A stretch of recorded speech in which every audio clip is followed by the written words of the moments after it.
بسم الله الرحمن الرحیم. سوره نساء آیت 101. اعوذ بالله من الشیطان الرجیم. بسم الله الرحمن الرحیم. الحمد لله والصلاة والسلام على رسول الله صلی الله علیه و سلم و علی آله و صحبه اجمعین. اما بعد، در آیت 107 سوره 101 سوره نساء رسیدیم. اعوذ بالله من الشیطان الرجیم. و اذا ضربتم فی الارض، و اذا و هنگامی که ضربتم سفر کردین، فی الارض در زمین، فلیس علیکم جناح، پس بالای شما. خب در این آیت شریف که است حکم هفدهم است که حکم نماز مسافر است. ما و شما هنوز هم در احکام هستیم که در سوره نساء بیان میشن.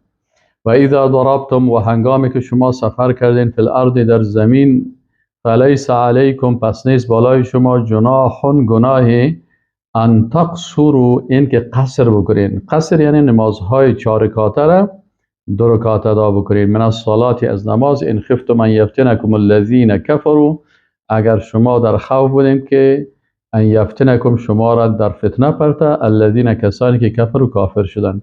ان الکافرین، یقینا که کافران، کانوا هستن لکم، برای شما، عدو و مبینا، دشمن آشکارا.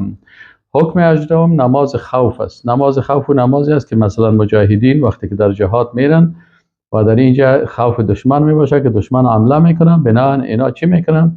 نماز خوف میخونن. این نماز خوف میگن.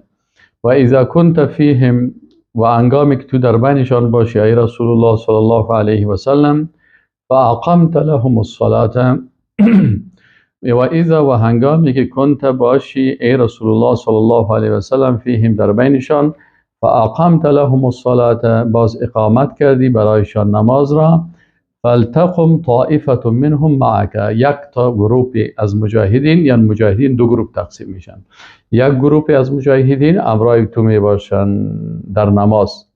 ولیأخذوا اسلحتهم، امی کسایی که در نماز هم هستن اینا سلاحهای خود میگیرن. فاذا سجدوا، وقتی که سجده کردن، فلیکونوا من ورائکم، باز اینا چی شون؟ وقتی که سجده از اینا خلاص شد از رکعت اول، باز این مجاهدین در عقب میرن. ولتأت طائفه اخرى، باز بیایه همو گروه دوم مجاهدین، لم یصلوا، که نماز نخواندن، فلیصلوا معک، اینا باز در رکعت دوم همراه تو یک جای شوند. اینا به شکل یا در جماعت داخل شدن، اونا هم داخل شوند. ولیأخذوا حذرهم و اسلحتهم، باید در عالم اسباب اینا بسیار احتیاط بکنن و سلاحهای خود هم بگیرن. ود الذین کفروا لو تغفلون، یعنی شما میبینید که وقتی یک مسلمان است، یک مجاهد است، در راه الله جهاد میکنه، لکن همین مسلمان چی داره؟ همین مسلمان مشکلش در چی هسته؟ همین مسلمان وقتی که جهاد هم میکنه در عالم اسباب احتیاط بکنه، در عالم اسباب احتیاط بکنه و هم صلاح خدا با خود داشته باشه. او تو نگویه که برو ما خدا تسلیم کردیم. نه، این حکم الله هست. یعنی در حذر بودن و احتیاط کردن یکی از احکام شریعت اسلامی است. ولیأخذوا حذرهم و اسلحتهم، هم احتیاط بکنن و هم صلاح خدا پیش خود داشته باشن حتی در وقت نماز. ود الذین کفروا، آرزو میکنن کسانی که کافر هستن، لو تغفلون عن اسلحتکم و امتعتکم، اینا بسیار آرزوی کفار چی است؟ که اینا آرزو میکنن که اگر شما غافل شوین از چی؟ از سلاحایتان و از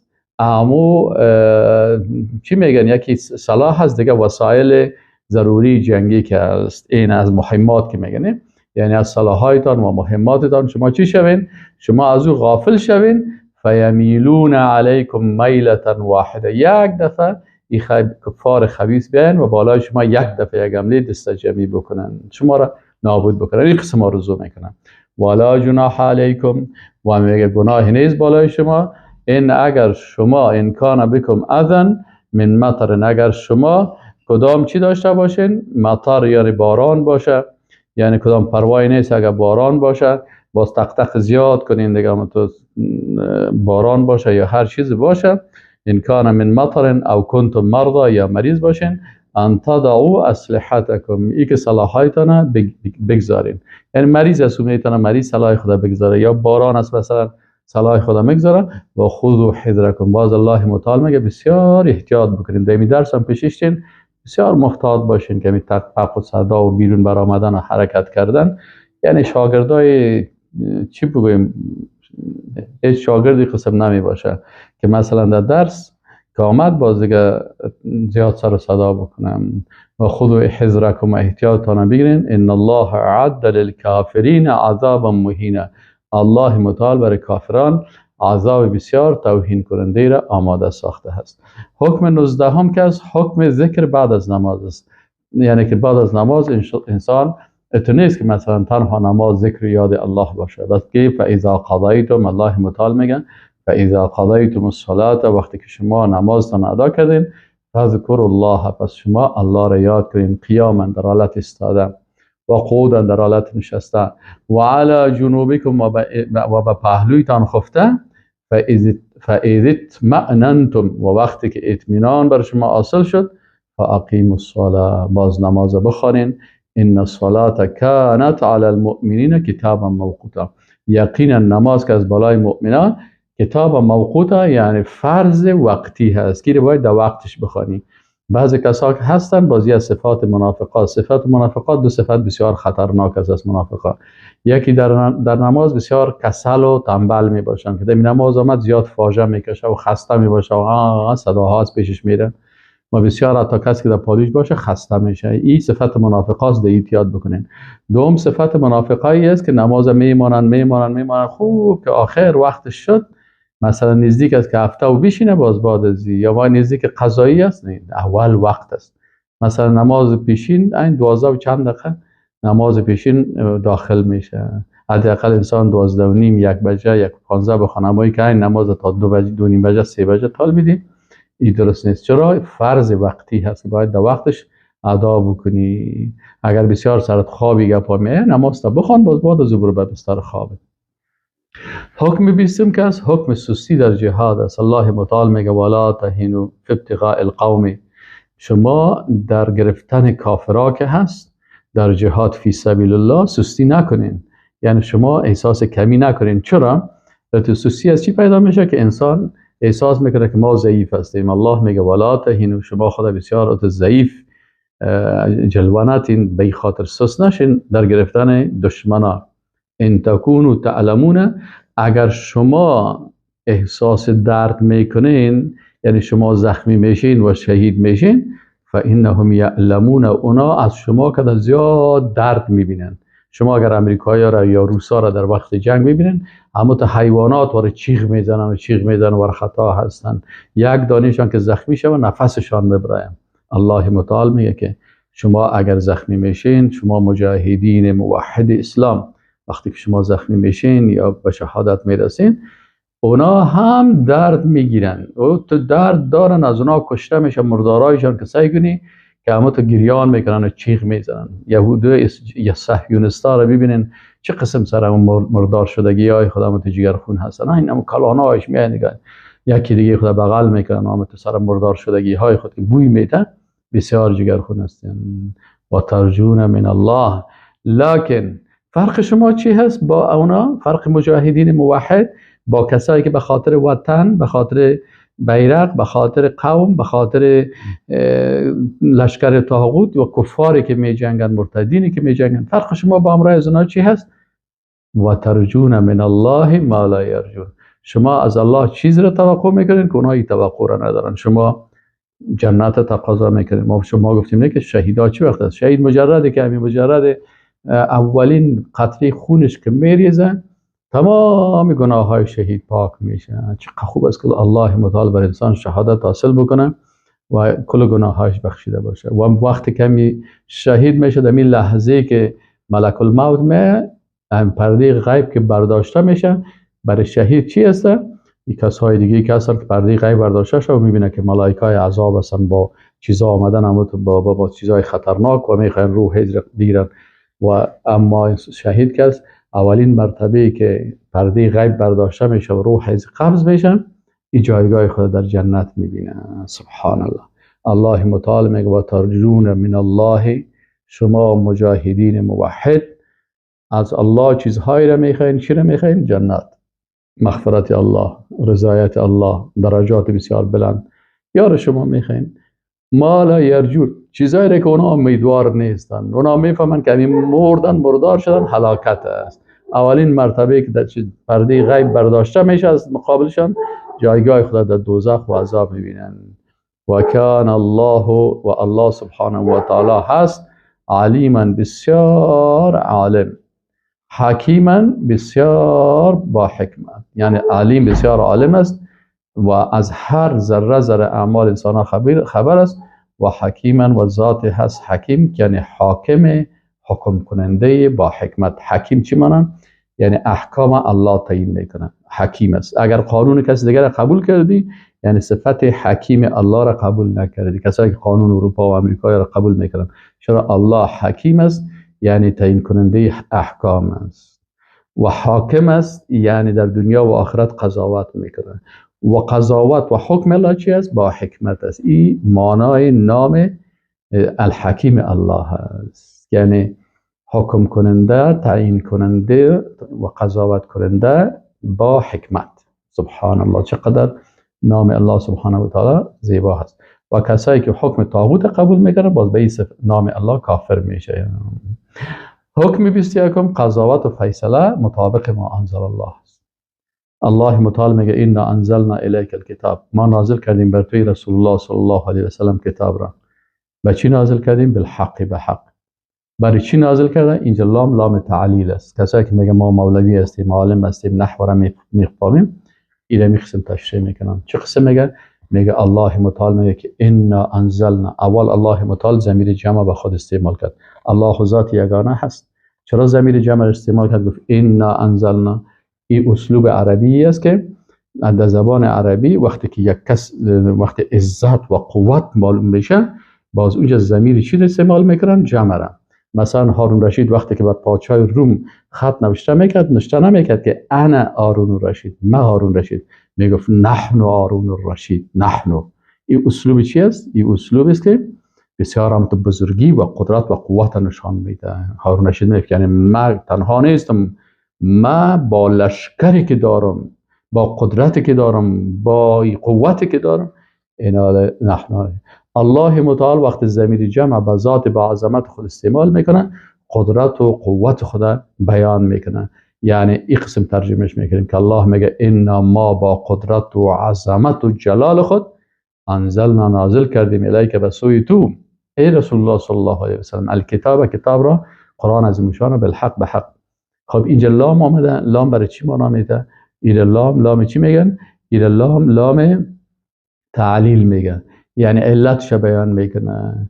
میگه چرا این قرآن بالای تو بالحق نازل کردیم؟ لتحکم بین الناس بما اراک الله، ای رسول الله صلی الله علیه وسلم، تا حکم بکنی، قضاوت بکنی، فیصله بکنی در بین مردم، بما اراک الله، آنچه که الله تو را نشان داده. یعنی تو که پیغمبر هم هستی، مکلفیت است که فیصله و قضاوت تو بین الناس مطابق آنچه باشه که الله برات نشان داده. تعیین کننده احکام الله هست. پیغمبر تبلیغ کننده و تطبیق کننده هست. پیغمبر تطبیق کننده و تطبیق کننده است. تعیین کننده قانون و حکم الله هست. تطبیق کننده و تبلیغ کننده قانون و احکام پیغمبر است. این الله متعال میگه تو فیصله میکنی، تطبیق میکنی بین ما بما اراک الله، او چیزی که الله بر تو نشان داده. ولا تکن للخائنین خصیما، هیچ وقت طرفدار خائنان نباش. وقتی فهمیدی که کس خائن است، اینو باید چی کنی؟ قضاوت سرش بکنیم. پس اینجا یک سوال میشه که آل پیغمبر وقتی که قضا میکنه، محکمه میکنه، آیا محکمه بدون قدرت سیاسی ممکن هست؟ ابدا. وقتی که قدرت سیاسی نداشته باشی، قوای مقننه و قوای قضایه و قوای اجرایه دستتون نباشن، کی پیش تو به قضاوت فیصله میه؟ خود وقتی که قدرت داشتی، باز بین مردم فیصله میکنی. از این خاطر رسول الله صلی الله علیه و سلم مکلفیت داره که اول حکومت بسازه و در این حکومت قضاوت بکنه. قوای قضاییش یکی از نظامهای قضایی اسلام است. در امام ابن کثیر رحمه الله میگه یک شخصی به نام طعمه بود یا طعمه بود یا طعیمه بود، اما تو یک نام داشت، میگه این زره یکی از انصار سرقت کرد. وقتی که سرقت کرد و انصاری ها فهمیدن که این امی طعمه هست یا هر کس هست، میگه این امی صلاح را چی کرده؟ این را سرقت کرده. خب میگه این شخص گفتن که صلاح را تو سرقت کردی، همون زره سرقت کرد. زره همون لباس آینی که میباشه. خب میگه این رفت برام قومای خود گفت که والا من همون صلاح که دوزی کرده بودم زره را، او را بردم پیش فلانی شخص در اتاق از او پتش کرده مانده میشه. شما برین پیش رسول الله صلی الله علیه و سلم بگوین که من بیگناه هستم. وقتی میگی قومش آمدن پیش گفتن رسول الله صلی الله علیه و سلم، سارق خوی اهل قبیله ما نیست، سارق از اون مردمای دیگه از اون، برو امی چیزا ببین در پیش از او هست، امی زره هست. الله متعال براعت ازمی مسلمان امی کسی که براعتش بود. حتی میگن که شاید در بعض روایت میگه یک یهودی بود که سرش تهمت کرده بود.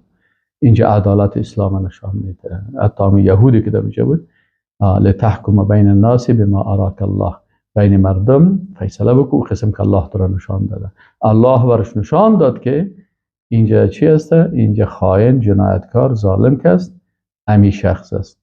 و گفت برای خائن چون خیانت کرده، بر خصیم طرفدار ازی تو نباش، از روی طرفداری نکن. و استغفر الله، از الله مغفرت بخوای. ان الله کان غفور رحیم، الله بسیار غفور و رحیم است. حکم 22 حکم خائنا هست.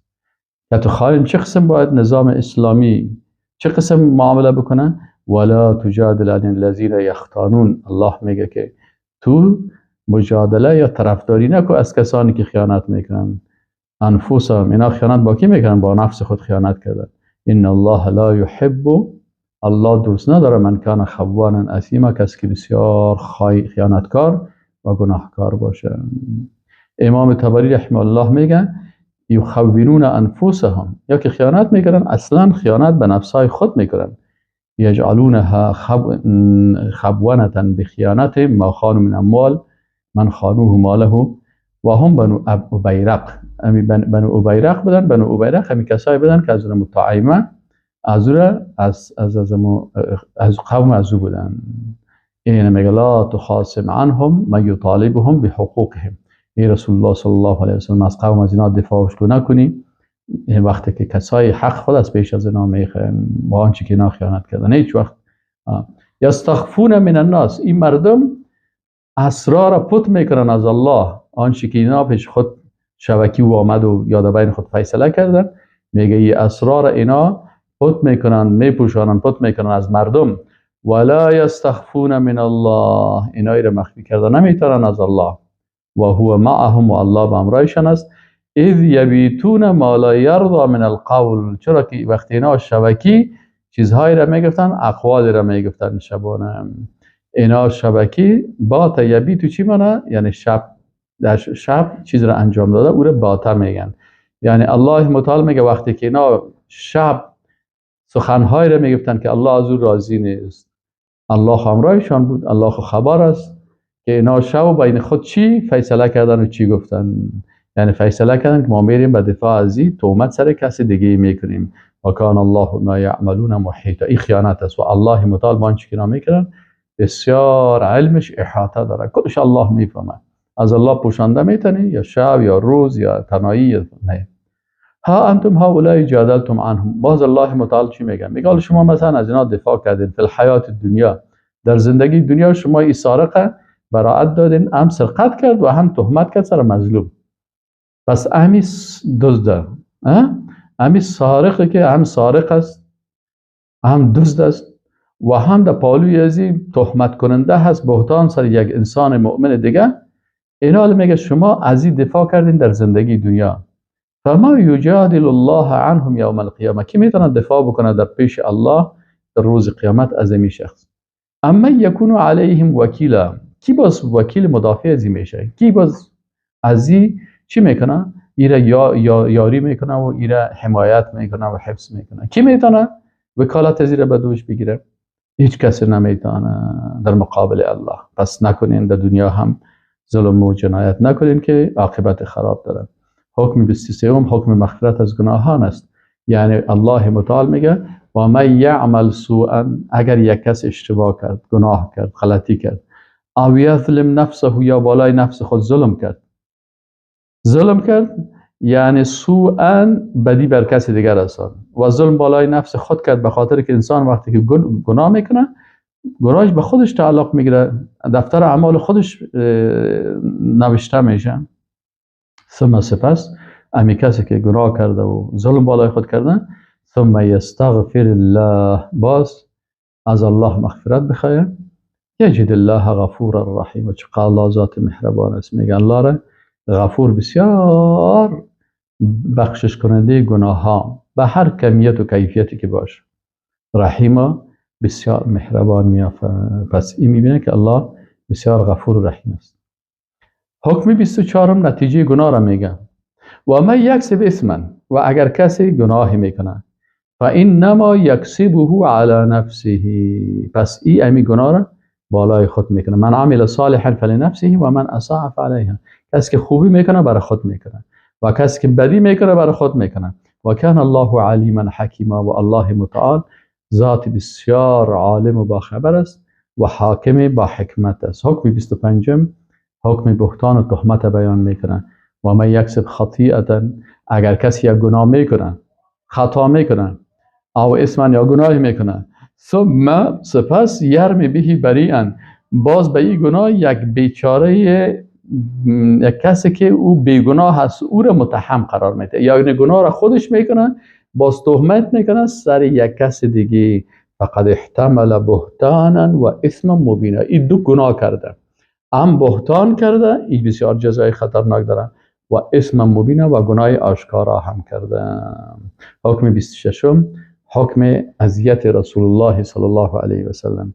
ولولا فضل الله علیک و رحمته، الله متعال میگه که ای رسول الله صلی الله علیه و سلم، اگر فضل الله بالای تو و رحمت الله بر تو نمی بود، لهم طائفه منهم ان یضلوک، همت می نمود یا کوشش میکرد یا سعی تلاش میکرد یک طایفه از اینا ان یضلوک، که تو را گمراه بسازن. و ما یضلون الا انفسهم، اینا خود گمراه کردن نمیتونن مگر نفسای خود را. و ما یضرونک من شیء، و ای بر تو هیچ ضرر رسانده نمیتونن. این منافقین، این اهل کتاب، این دشمنای اسلام، این زبان چربای، این جاسوس ها، این خیانتکارایی که میخواستن برای تو ضرر برسانن و تو را گمراه بسازن، اینا تو را گمراه ساخته نمیتونه. چه خوشخبری است برای کسایی که واقعا پیرو رسول الله صلی الله علیه و سلم باشه. میگه اینا به تو ضرر رسانده نمیتونه. و ما یضرونک من شیء، هیچ ضرر به تو رسانده نمیتونه. و انزل الله علیک الکتاب، و بالای تو الله نازل کرده قرآن عظیم شانه، و الحکمت و سنت، و علمک ما لم تکن تعلم، چیزهایی را بر تو رسول الله صلی الله علیه و سلم تعلیم داده که تو را نمیفهمیدی. و کان فضل الله علیک عظیما، سبحان الله، فضیلت الله بالای تو ای رسول الله صلی الله علیه و سلم بسیار بزرگ است. یا سبحان الله، یا سبحان الله. حکم 27 حکم سرگوشی. سرگوشی چی را میگن؟ ما و شما در فارسی و در افغانستان پسپسک میگیم، یگانه که کشش باز در گوش از دیگه گفته میره. این بسیار زشت عمل است. لا خیر فی کثیر من نجواهم، در بسیاری از امی سرگوشی کردن های از اینا که تا در گوش یکی دیگه گپ میزنن، در این هیچ خیر نیست، الا مگر خیر وقتی است که من امر بالصدقه، یا کسی را به صدقه آسا که بهش میگه بر فلانی فقیر صدقه بده، او معروف یا در کار خیر، یا در اصلاح بین الناس. و من یفعل ذلک ابتغاء مرضات الله، اگر این کسی این کار به هدف رضایت الله بکنه، فسوف نؤتیه اجرا عظیما، الله متعال میگه ما برازی اجر بسیار بزرگ میدیم. حکم 28 چی است؟ حکم مخالفت با رسول الله صلی الله علیه و سلم است. حکم مخالفت با رسول الله صلی الله علیه و سلم است. یعنی اگر کسی با رسول الله صلی الله علیه و سلم مخالفت و دشمنی میکنه، چی میشه نتیجهش؟ الله متعال میگه و من یشاقق الرسول، و من یشاقق چی معنی؟ یعنی شقاوت، عداوت، دشمنی. کسی عداوت و دشمنی کرد با امرای رسول الله صلی الله علیه و سلم من بعد ما تبین له الهدى، بعد از اینکه براش هدایت معلوم شد، و یتبع غیر سبیل المؤمنین، و باز متابعت میکنن به غیر از راه مؤمنان. چی میکنن؟ با پیغمبر عداوت میکنن، باز راه دموکرات ها را میگیرن